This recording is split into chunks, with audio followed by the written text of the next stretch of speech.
Noticias Congreso, 20 años convirtiendo la experiencia en información precisa.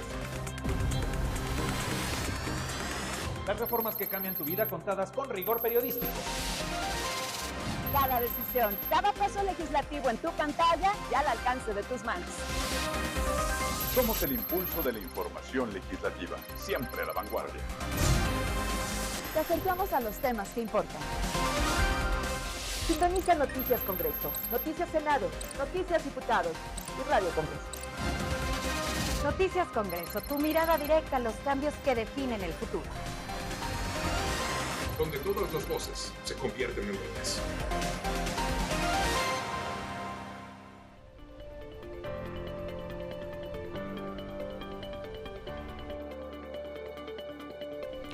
Bienvenidas, bienvenidos a Conexión Global, resumen semanal. Yo soy César Aldama y le invito a recorrer el mundo en minutos. Aquí reunimos lo más relevante de la semana, las decisiones que sacuden a los gobiernos, los conflictos que cambian el rumbo de las naciones y los sucesos que marcan a toda la comunidad internacional, de América hasta Europa, de África a Asia. Le presentamos un panorama claro, conciso, para entender cómo los acontecimientos internacionales nos afectan en la vida cotidiana. Esto es Conexión Global, resumen semanal, las noticias del mundo contadas para usted.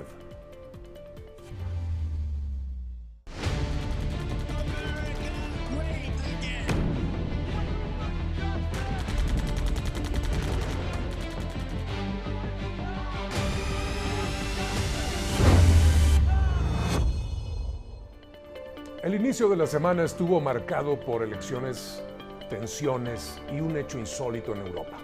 En Bolivia, Rodrigo Paz se consolidó como nuevo presidente. Sí, viraron hacia la derecha ya en Bolivia. En París, un robo de películas sacudió al Louvre. Mientras en Medio Oriente, Estados Unidos advertía a Hamás sobre la tregua en Gaza. Y desde la ONU, México reafirmaba su postura a favor de la creación de 2 estados para garantizar la paz en la región.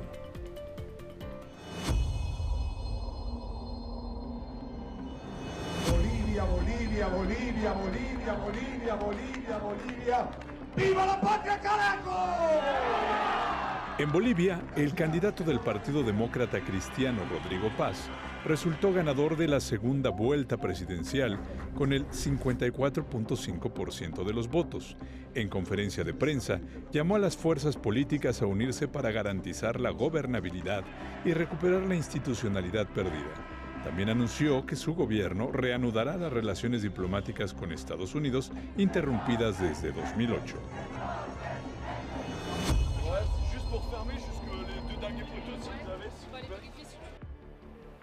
Mientras, en Francia, un robo de películas sacudió a París.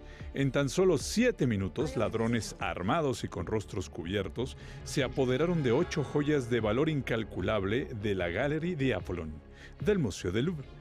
Entre ellas, una diadema de la emperatriz Eugenia. Usaron un montacargas para irrumpir desde el exterior y huyeron en motocicleta. El presidente Emmanuel Macron calificó el hecho como un ataque a la historia y prometió recuperar las piezas robadas. La policía francesa ya investiga los hechos.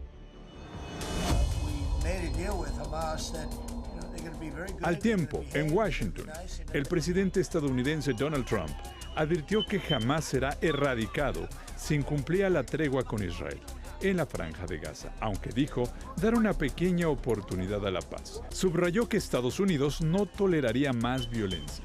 La Casa Blanca ha enviado personas para mediar y mantener la presión diplomática tras 2 años de conflicto armado.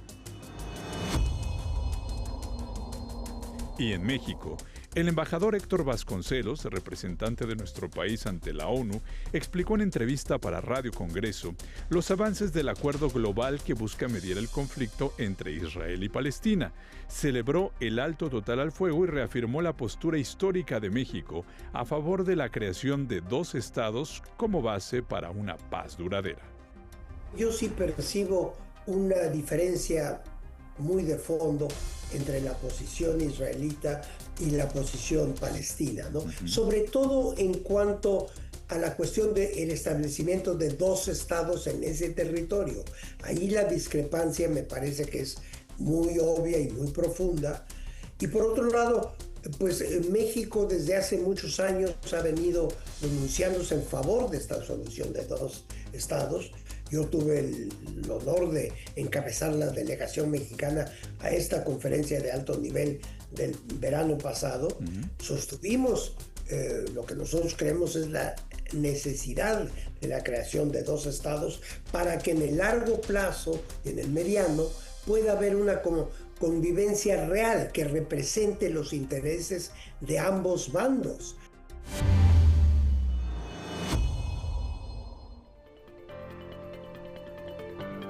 Empezaba movida la semana, ya lo vio usted, una vergüenza lo que pasó en el Louvre, por supuesto, y también este tema, este último, los dos estados, se ve muy lejano la posibilidad. Habrá quien insista, esa es la postura de México, pero en este momento la paz pende de un hilo todavía, sigue habiendo muertes. Bueno, el martes dejó dos imágenes contrastantes en el mundo. En Japón, Sanae Takaichi, ¿sí? Escuche bien ese nombre porque hizo historia, se convirtió en la primera mujer en asumir el gobierno en su país, ¿sí? Mientras, en Francia, el expresidente Nicolas Sarkozy fue encarcelado, una imagen histórica. Esto por haber sido declarado culpable de financiar ilegalmente su campaña de 2007.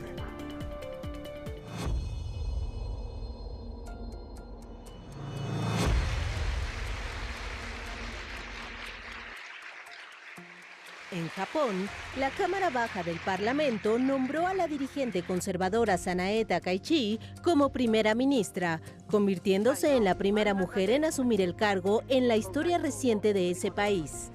La política de 64 años se convirtió también en la quinta persona en liderar al gobierno en solo 5 años, en medio de un escenario de incertidumbre económica marcado por el aumento de la inflación y la debilidad del yen frente al dólar.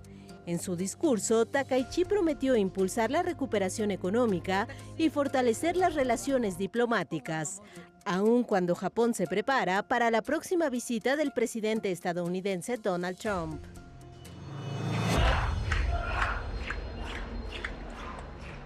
Mientras, en Francia, el expresidente Nicolas Sarkozy se convirtió en el primer exmandatario francés en entrar a prisión desde el final de la Segunda Guerra Mundial, luego de ser declarado culpable de financiar ilegalmente su campaña electoral en 2007 con fondos provenientes de Libia. Sarkozy deberá cumplir una condena de 5 años de cárcel por asociación ilícita. El fallo ha generado controversia en Francia y ha sido rechazado por su familia y seguidores, quienes afirman que se trata de una persecución política. ¿Qué tal, Imágenes poderosas en ambos casos. Ahí lo tiene, Sarkozy a la cárcel, pero tiene apoyo también. ¿Y qué tal? Por primera vez en una de las capitales o en uno de los países más importantes del llamado primer mundo y por primera vez una mujer primera ministra. Sigue cambiando, sin duda, sigue cambiando el orden mundial.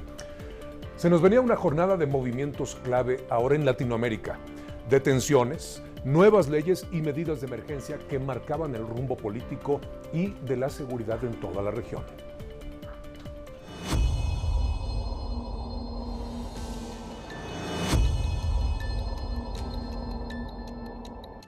Detienen en Cuba al narcotraficante chino Shi Dongshan, alias el Brother Wang, y se evalúa su deportación a México. Así lo informaron este miércoles fuentes de seguridad mexicanas a la agencia AFP. El también conocido como el Rey del Fentanilo fue arrestado originalmente en octubre de 2024 en Lomas de Santa Fe, en la Ciudad de México, y permanecía en arresto domiciliario. Sin embargo, habría escapado de la justicia mexicana en medio de un proceso de investigación judicial. El Congreso de Guatemala aprobó una ley que declara terroristas a las pandillas y endurece las penas como parte de las acciones para combatir de manera frontal a los grupos delictivos y organizaciones criminales transnacionales y terroristas. Lo anterior, luego de largas horas de negociaciones en momentos en los que el país atraviesa una crisis de seguridad y la fuga de cerca de 20 reos de una de las bandas más peligrosas. Entra en vigencia a las 00 horas. y por 30 días en Lima Metropolitana y el Callao. En Perú, el gobierno interino de este país declaró estado de emergencia en la capital de Lima y el vecino puerto del Callao para frenar la ola de violencia y extorsiones atribuidas al crimen organizado. Y es que desde 2024 esta situación ha ido en incremento. La ola de violencia e inseguridad provocó que el 10 de octubre se destituyera a la entonces presidenta Dina Boluarte.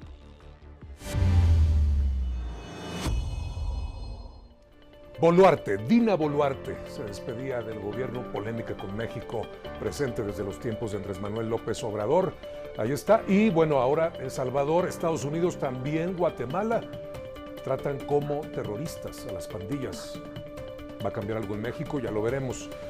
Llegaba el jueves y Latinoamérica y Estados Unidos vivían una jornada de declaraciones. Ya va a ver usted, movilizaciones también, desafíos políticos que sacudían el escenario regional una vez más.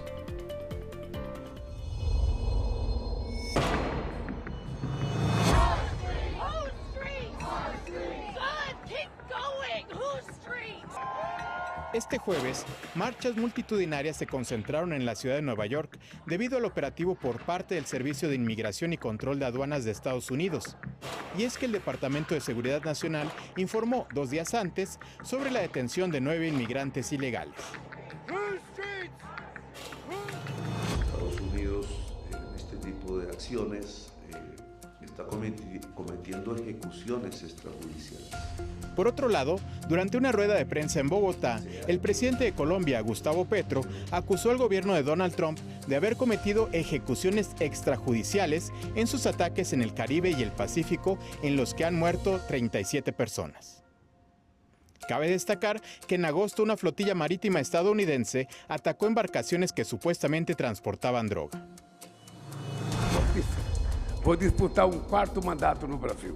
Y mientras tanto, el presidente brasileño Luis Inácio Lula da Silva dijo el jueves que aspirará a un nuevo mandato en las elecciones a celebrarse en octubre de 2026. Lo anterior, en medio de una fuerte polarización tras la condena a 27 años de prisión contra el expresidente ultraderechista Jair Bolsonaro por liderar un intento de golpe de Estado en 2022. Lula da Silva está por cumplir 80 años de edad, siendo la primera vez que el mandatario expresa tan claramente su intención de volver a postularse a la presidencia.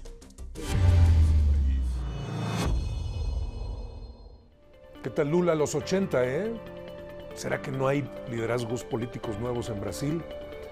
Tiene mucho apoyo popular. ¿Y qué tal Petro?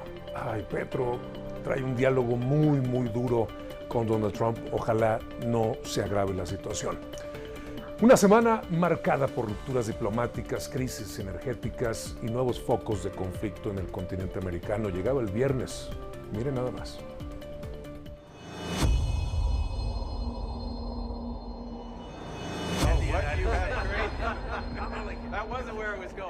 Este viernes, Estados Unidos rompe relaciones diplomáticas con Canadá luego de que se difundiera un anuncio generado en Ontario con inteligencia artificial, donde se habla negativamente sobre los aranceles.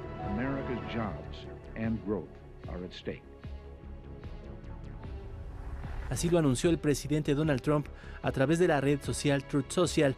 Según Trump, el mensaje canadiense busca interferir en la decisión de la Corte Suprema de la Unión Americana.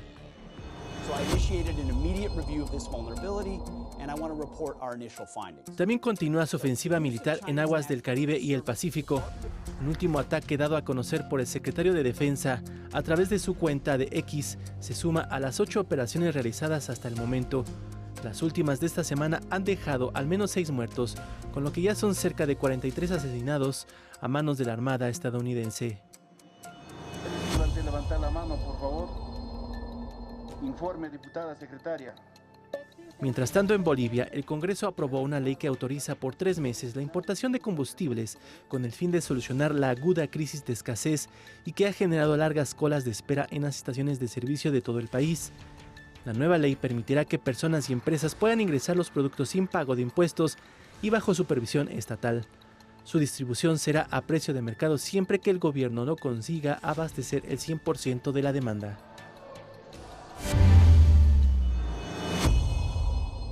Pasan cosas en todas partes, pero siempre vamos a tener desde México una mirada hacia Estados Unidos. Estando Trump ahí, no hay semana fácil y todo está, como decimos acá, en chinches.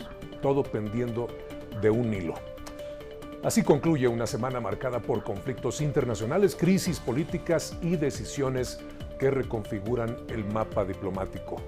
En Conexión Global, resumen semanal, un espacio en colaboración con el Observatorio Legislativo de Asuntos Globales de la Cámara de Diputados. Gracias por acompañarnos. Yo soy César Aldama y les espero este lunes junto a Elizabeth Cano en Noticias Congreso con toda la información legislativa, aquí, donde todas las voces se convierten en leyes.